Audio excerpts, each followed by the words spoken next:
মোহতরম দোস্ত বুজুর্গ, দুনিয়ার ভিতরে কামিয়াবি একটা তরিকায়, সেটা হলো নবীর সুন্নাত তরিকা। আর দুনিয়ার ভিতরে যত তরিকা আছে, কোনো তরিকার ভিতরে কামিয়াবি নাই। কেউ কামিয়াবি হবার পারবো না। দুনিয়ার জিন্দিগিতে কেউ শান্তিতে থাকবার পারবো না। মরণের পরে পুরস্কার জান্নাতও পাবো না। যে ব্যক্তি দুনিয়ার ভিতরে নবীর তরিকা অনুযায়ী জীবন যাপন করব, এ ব্যক্তি দুনিয়াতেও শান্তি পাব, মরণের পর মহাপুরস্কার জান্নাত পাব। সেই জান্নাত ছোট মোটো জান্নাত না, এই দুনিয়ার চাইতে 10 গুণ বড় জান্নাত। শর্ত কিঞ্চিত বরাবর ঈমান নিয়া কবরে যাওয়া, কিন্তু কিঞ্চিত বরাবর ঈমান আমাদের হাসিল করা লাগবে। কিঞ্চিত বরাবর ঈমান হাসিল করবো তো মরণের পর মহাপুরস্কার দুনিয়ার চাইতে 10 গুণ বড় জান্নাত পাব। কিঞ্চিত বরাবর ঈমান হাসিল করবো না তো মহাপুরস্কার জান্নাতের আশা করা যাব না।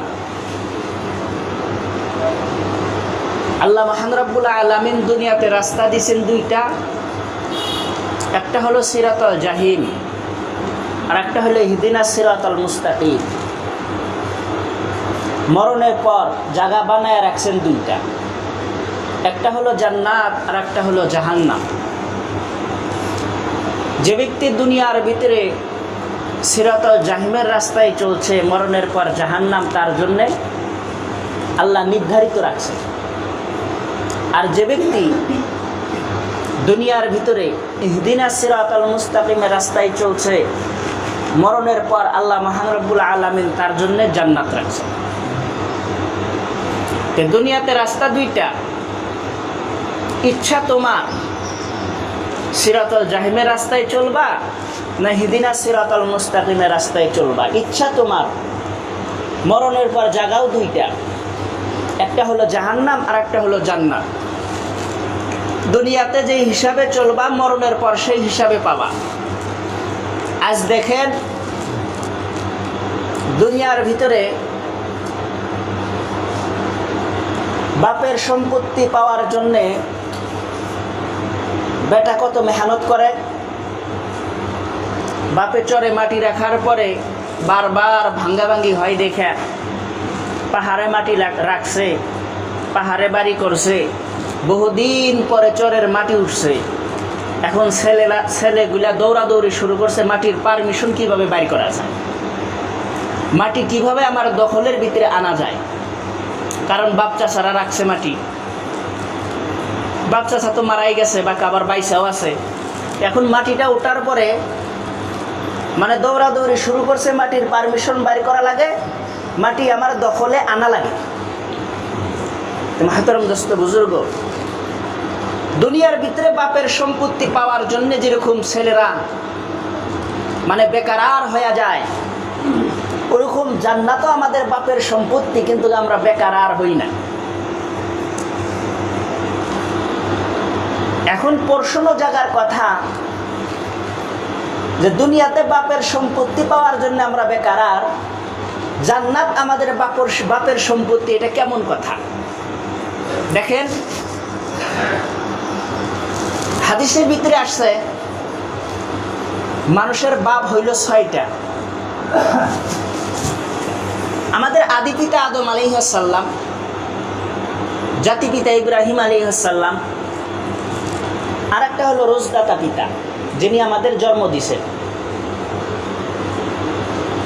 আর একটা হলো উস্তাদ, উস্তাদকে পিতার সমতুল্য বানাইছেন। কারণ হাদিসের ভিতরে নবী বলছেন আল আদবু ওয়াজিবুন উস্তাদ, আল আদবু ওয়াজিবুন উস্তাদুন, উস্তাদকে আদব করা ওয়াজিব।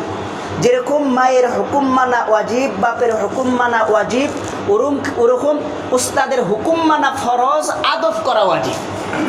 এখন চিন্তা করে দেখেন, মায়ের হুকুম মানা ওয়াজিব, বাপের হুকুম মানা ওয়াজিব, আর উস্তাদের হুকুম মানা হইল ফরজ, আর উস্তাদকে আদব করা হইল ওয়াজিব। তাহলে কত বড় কথা আসছে না? তাই এখন বোঝা যাইতেছে মায়ের থেকে ওস্তাদ বহুগুণ উত্তম, বাপের থেকে ওস্তাদ বহুগুণ উত্তম। ওই জন্য হাদিসের ভিতরে নবী বলছে ওস্তাদ এটা ওয়ালিদ সমতুল্য, বাপ সমতুল্য। তো মাহতারাম দোস্ত বুজুর্গ, আমাদের আদি পিতা আদম আলাইহিস সালাম, উনিকে আল্লাহ মহান রব্বুল আলামিন জান্নাতের ভিতরে বানাইছিলেন। বহু লম্বা ঘটনা। দুনিয়ার থেকে মাটি নিছেন, মাটি নেওয়ার জন্য অনেক ফিরিস্তাকে পাঠাইছেন, কোনো ফিরিস্তা পারে নাই। সবারই দিলের ভিতরে মায়া আছে, তো লাস্টে ফিরিস্তাদের ভিতরে একজন নিষ্ঠুর পাষাণ আছে, যিনির দয়া মায়া কোনো কিছু নাই। মালাকুল মাউতকে পাঠাইছেন মাটি নেওয়ার জন্য। মালাকুল মাউত আজরাইল আলাইহিস সালাম, উনি মাটি নিছেন। মাটি 40 বছর ভিজাইছেন, 40 বছর ছানছেন, 40 বছর বানাইছেন, 40 বছর শুকাইছেন। বহু লম্বা ঘটনা। আদম আলাইহিস সালামকে বানাইলেন আমাদের আদি পিতা। আমরা সবাই আদমের সন্তান, বাপেরও পিতা, ছেলেরও পিতা, দাদারও পিতা, পিতারও পিতা, সবারই পিতা হযরতে আদম আলাইহিস সালাম। আদম আলাইহিস সালামকে আল্লাহ জান্নাতের ভিতরে রাখছিলেন। বহু লম্বা ঘটনা। দুনিয়ার ভিতরে পাঠাইছেন আদম আলাইহিস সালামকে। জান্নাত আমাদের বাপের সম্পত্তি। দুনিয়ায় বাপের সম্পত্তি পাওয়ার জন্য আমরা বেকার আর হই। জান্নাত যে আমাদের বাপের সম্পত্তি। দেখেন, মুমিনের জানের বিনিময়, মালের বিনিময়, সময়ের বিনিময় আল্লাহ জান্নাতকে বিক্রি করে দিয়েছে। মুসলমানদের জানের বিনিময়, মালের বিনিময়, সময়ের বিনিময় জান্নাতকে আল্লাহ বিক্রি করে দিয়েছে। ঈমানওয়ালার জানের বিনিময়, মালের বিনিময়, সময়ের বিনিময় আল্লাহ জান্নাত বিক্রি করে দিয়েছে। যে ব্যক্তি একবার কালিমা তয়্যিবা লা ইলাহা ইল্লাল্লাহু মুহাম্মাদুর রাসূলুল্লাহ পড়ছে, আল্লাহ ছাড়া কোনো মাবুদ নাই এই ইকিন দিলে বসাইছে, মুহাম্মদ সাল্লাল্লাহু আলাইহি সাল্লাম আল্লাহর রাসূল এই ইকিন দিলের ভিতরে বসাইছে, এই ব্যক্তি একদিন না একদিন জান্নাতে যাবই। কিন্তু পাপের দরুন, নামাজ ছাড়ার দরুন, কুফরি করার দরুন, অহংকার করার দরুন, বিভিন্ন পাপের কারণে জাহান্নামের ভিতরে খাটা লাগবে। সাজা ভোগ করার পরে একদিন না একদিন জান্নাতে যাবই। বুজুর্গ, আমাদের জানের বিনিময়, মালের বিনিময়, সময়ের বিনিময় তো আল্লাহ জান্নাত বিক্রি করছেন আমাদের কাছে। কথা হলো একটা, দুনিয়ার কোন তরিকার ভিতরে কামিয়াবি নাই, নবীর তরিকার ভিতরে কামিয়াবি আছে। আর নবী বলছে ফাবিগাদি আহাব্বানি সুন্নতি, যেই ব্যক্তি আমার সুন্নতকে মহাব্বত করলো, অবিগাদি আহাব্বানি, সে আমাকে মহাব্বত করলো। আর যে আমাকে মহাব্বত করলো কানা মাহফিল জান্নাহ, সেই ব্যক্তি আমার সাথে জান্নাতে দাখিল। এটা নবীর কথা। সে ব্যক্তি আমার সাথে জান্নাতে দাখিল হোক। দেখেন, ইসলাম ধর্ম কত শান্তিময় ধর্ম। যেই ইসলাম ধর্মের ভিতরে থাইকা একটা গাছের বিচি মাটিতে পুঁতে দিলে সদগায়ে জারিয়ার সওয়াব পাওয়া যায়। একটা সুন্নাত জিন্দা হয়, সদগায়ে জারিয়ার সওয়াব পাওয়া যায় একটা গাছের বিচি মাটিতে পুঁতে দিলে। ইসলাম কত সুন্দর ধর্ম। একটা জিরানি ঘর বানায়া দিলে কিয়ামত পর্যন্ত সে ব্যক্তি সদগায়ে জারিয়া সওয়াব পাইতে থাকে। ইসলাম ধর্ম কত সুন্দর। নদীতে একটা সাগর বানায়া দিলে সদগায়ে জারিয়া আমল নামায় সওয়াব লেখা হয়। ইসলাম ধর্ম কত সুন্দর। রাস্তায় গাঁথা হইছে, কৈদাল দিয়া রাস্তাটা বোঝাই করে দিলে সদগায়ে জারিয়া সওয়াব পাওয়া যায়। ইসলাম ধর্ম কত সুন্দর। রাস্তার ভিতরে একটা পাত্তর পইরা রইছে, পাত্তরটা সরাইয়া দেওয়া সদগাই জারিয়া। কত সুন্দর ধর্ম। রাস্তার ভিতরে পাত্তর আছে, কে সাইকেল লাগিতে গেলা কি পাত্তরের সাথে যদি লাগে, হঠাৎ লেগে গেল গা পাত্তরের সাথে, হ্যাঁ, এখন মানে সাইকেলের বেসরা সাইকেলের ভিতরে পেট্রোল মারতেছে, মারতে যাইতেছে, পেট্রোল মারতে যাইতেছে, গিতি গিতি গিতি গিতি ধরেন যে 10 হাত থাকে পাত্তরটা আছে, তে পাত্তরটা 10 হাত থাকে, ঠিক আছে, দেখছে, দেখার পরে কিন্তু কত ফস করে সাইকেল কন্ট্রোল করাটাও অসুবিধা হয়, বা গাড়ি 10 হাত থাকে তে গাড়ি কন্ট্রোল করতে অসুবিধা হয়। অচক্কা ব্রেক দিলে আর এক জ্বালা, পইরা যাওয়ার সম্ভাবনা থাকে। অচক্কা ব্রেক দিলে আর এক জ্বালা, আগা চাক্কা উপরে ওঠার সম্ভাবনা থাকে। তাহলে ওই পাত্তর মানুষের চোখে পড়বারও পারে, নাও পড়বার পারে। তা আমি কি করলাম, পাত্তরটা সরাই দিলাম, আমার আমল নামায় সদগাই জারিয়া একটা সওয়াব লেখা হইল, একটা সুন্নাত জান্দা হইল, সদগাই জারিয়ার সওয়াব পাইলাম। কত সুন্দর ধর্ম, চিন্তা করে দেখেন। আপনি একটা গাছ গাড়ছেন, ওই গাছটা কেই যাব না, কারণ গাছ গাড়ছেন পাহাড়ের মধ্যে, এমন জায়গায় গাড়ছেন ওখানে কে যাবই না, কিন্তু তবুও আপনি নিয়াত করছেন যে গাছটা আমি গাড়লাম, মানুষের গাছের তলে বসবো, ছায়া পাবো বা ফল খাবো, এই নিয়াতে গাছটা গাড়ছেন, জঙ্গলের ভিতরে গাড়ছেন, যে এখানে কোনো মানুষই যাব না, তাও আপনি সদগায়ে জারিয়া সওয়াব পাবেন। ওই যে নিয়াত করছেন, বুখারী শরীফের 1 নম্বর হাদিস, ইন্নামাল আ'মালু বিন্নিয়াত, নিয়াতের উপরে সব ফয়সালা, নিয়াতের উপরে সব ফয়সালা। আপনি নিয়াত করছেন, তো হাতরম রাস্তা বুজুর্গ, কত সুন্দর ধর্ম। রাস্তার ভিতরে একটা জিনিস পইরা রয়েছে, ধরেন যে কুঞ্চি পইরা রয়েছে, পাত্তরি পইরা রয়েছে, কুঞ্চি পইরা রয়েছে, সাইকেল চালায় গেতে গেলা যে কত মানে রিংয়ের ভিতরে কুঞ্চি যাওয়ার সম্ভাবনা থাকে।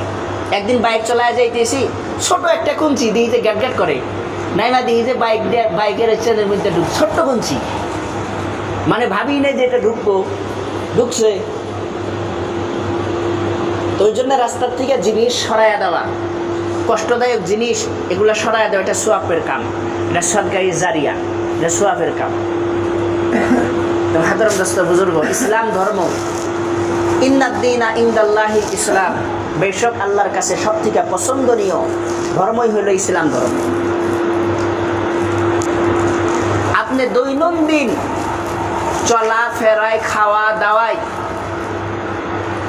সব সময় আল্লাহর ইবাদতের সওয়াব পাবেন। রাইতে ঘুম পাড়তেছেন, তাও ইবাদতের সওয়াব, রাইতে ঘুম পাড়তেছেন, তাও ইবাদতের সওয়াব।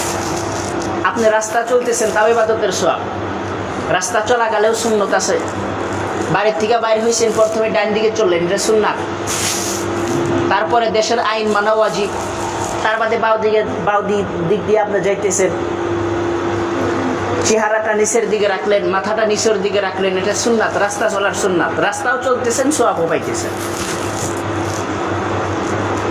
মাহতারাম দোস্ত বুজুর্গ, ইসলাম ধর্ম সব থেকে শ্রেষ্ঠ ধর্ম, আর আমরা সব থেকে শ্রেষ্ঠ উম্মত, শ্রেষ্ঠ নবীর উম্মত, কিন্তু সেই নবীর সুন্নাতকে আমরা অনুসরণ করি না, অনুকরণ করি না। জান্নাত যে আমাদের বাপের সম্পত্তি, জান্নাত নিলাম হইতেছে, ওইদিকে আমরা চিন্তা করি না। শয়তানের ধোকায় পড়ছি, নফসাই জিন্দিগি যাপন করতেছি, আল্লাহর হুকুম ছাইরা দিছি। চিন্তা করে দেখেন, আজ মুসলমান জুয়া খেলায় নিজেকে ইমানদার বলে দাবি করে। মুসলমান জুয়া খেলায় নিজেকে ইমানদার বলে দাবি করে। কাউকে যদি নাম দাগায় কয়া হয়, তুমি তোমার মায়ের সাথে জিনা করবা, এই আমাকে বুগি তুলবো, এই যে এই নদীর মধ্যে যে এটা এই নদী আনবো, আইডে হারে ভুগায় নাক নোক আমার ফাড়ায় শ্বাস করবো। কে ওই যে আমার মায়ের হাতে জিনা করবার কইছি, যে আমার অবস্থা থবো না, খালি হেকি ধরবো না, আরো কয়েকজন ধরবো। শালার বদমাস কইলো কি রে, মায়ের হাতে জিনা করবার কইলো, ধর শালাক মার। যাক কইছি আমি, হে তো ধরবোই, হাতে আরো 10-12 জন ধরবো, মার, ঠিকছে মার। মাইরা মুইরা নাক নুক ফাড়ায় ফুটে শেষ। আমার ডাক্তারখানা যাওয়া লাগবে, স্যালাইন দেন রাখবো, বিষের মলম দেন রাখবো, কয়েকদিন হুইয়া থাকা লাগবো। কারণ কি, ওই যে একজনে জিনা করবার কইছিলাম মায়ের হাতে, ওই জন্য আমার এই অবস্থা। মহাতরম দোস্ত বুজুর্গ, কেউকে নাম লাগায় কইলে যে তোমার মায়ের সাথে জিনা করো, ওর রাগ উঠবো। কিন্তু একজন মানুষ যদি জুয়া খেলায় 1 টাকা লাভ করে, অথবা 1 টাকা নোসকান দেয়, অথবা 1 আনা, হাদিসের ভিতরে আসছে 1 আনা লাভ করে বা 1 আনা নোসকান দেয়, নিজের মায়ের সাথে 70 বার জিনা করা গুনাহ হয়। কিন্তু মুসলমান জুয়া খেলায় নিজেকে ইমানদার বলে দাবি করে। সাধারণ দোস্ত বুজুর্গ, কথা একটাই, আমাদের কোরআন অনুযায়ী, হাদিস অনুযায়ী জীবন যাপন করা লাগবো, নবীর সুন্নাতকে আঁকড়ায়া ধরা লাগবো, আল্লাহর হুকুমকে হুকুম মনে করে করা লাগবে। আল্লাহর যেটা হুকুম সেটাকে, সেই হুকুমকে হুকুম মনে করে করা লাগবো।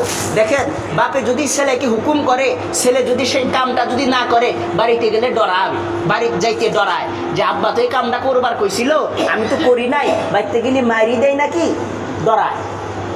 আর আল্লাহ মহান রব্বুল আলামিন, যে আল্লাহ আপনার চোখ দিছে, কান দিছে, যে আল্লাহ আপনার নাক দিছে, মুখ দিছে, হাত দিছে, পাও দিছে, দিমাগ দিছে, ভালো মন্দ সব কিছু বোঝেন, আল্লাহ এত কিছু খিলাইতেছে আপনাকে, আপনি প্রত্যেক দিন যেই চাউলের ভাত খান, এক থালি ভাতের হিসাব করবার দিলে আপনি করবার পারবেন না। একটা চাউল 500 ফেরেশতা 90 দিন মেহনত করে বানাইছে, কত লক্ষ লক্ষ চাউলের ভাত খাইতেছেন। আল্লাহ আপনাকে চোখ দিছে, একটা চোখে 13 লক্ষ ক্যামেরা দিছে, 13 লক্ষ রড দিছে, দুইটা চোখে 26 লক্ষ ক্যামেরা, 26 লক্ষ রড। এই চোখ দিয়ে আপনি দুনিয়ার সব কিছু দেখতেছেন, যেই দিকে তাকান কোনটা কোন রঙের কয়া দিবার পারেন। আল্লাহ লাখো করোড়ো করোড়ো রং এই চোখের ভিতরে আগেই ঢুকাইয়া দিছে। আল্লাহ আপনাকে ভালো মন্দ বোঝার কায়দা দিছে, কোনটা ভালো কোনটা মন্দ আপনি বোঝেন, আল্লাহ দিমাগ আপনাকে দিছে। তো ওই জন্য সেই আল্লাহর নাফরমানি করা যাব না, সেই আল্লাহর হুকুম অনুযায়ী জীবন যাপন করা লাগবো। আল্লাহ জানের বিনিময়, মালের বিনিময়, সময়ের বিনিময় জান্নাতকে আমাদের কাছে বিক্রি করে দিছে। ওই জন্যে আল্লাহ দেওয়া জান নিয়া, আল্লাহ দেওয়া মাল নিয়া, সময় নিয়া আল্লাহ রাস্তায় বাহির হওয়া লাগবো, বা শিরিক চিল্লা পুরা করা লাগবো আমাদের। তার বাদে মাসে মাসে 3 দিন এটা আমাদের দেওয়া লাগবো, প্রত্যেক দিন 2.5 ঘন্টা মেহনত এটা আমাদের করা লাগবো, তালিমের ভিতরে বসা লাগবো, বাড়িতে তালিম করা লাগবো, মাশরার ভিতরে বসা লাগবো, নিজেও জাহান্নাম থেকে বাঁচার ফিকির করা লাগবো, অন্যকেও ফাওলাম মিম্মান দা ইলাল্লাহ, আল্লাহর দিকে ডাকা লাগবো। এইটা আখিরি নবীর উম্মতের উপরে এই দায়িত্ব নবী ন্যস্ত করছে, এটাকে উম্মুল ফারাইজ কইরা দিছে, এটা উম্মুল ফারাইজ কইরা দিছে। তুমি 5 ওয়াক্ত নামাজকে 12 ওয়াক্ত পড়ো, কিন্তু তোমার সামান দিয়া কতগুলা মানুষ জাহান্নামের রাস্তায় চলে, তাকে যদি না যদি কও, সৎ কাজের আদেশ অসৎ কাজের নিষেধ যদি না করো, 12 ওয়াক্ত নামাজ কেন 13 ওয়াক্ত পড়লেও কাম হবে না। নিজেও যা, তুমি 5 ওয়াক্তই পড়ো, কিন্তু মানুষকে আল্লাহর দিকে ডাকো, 5 ওয়াক্তর ভিতরে তুমি শোনাই সোহাগা।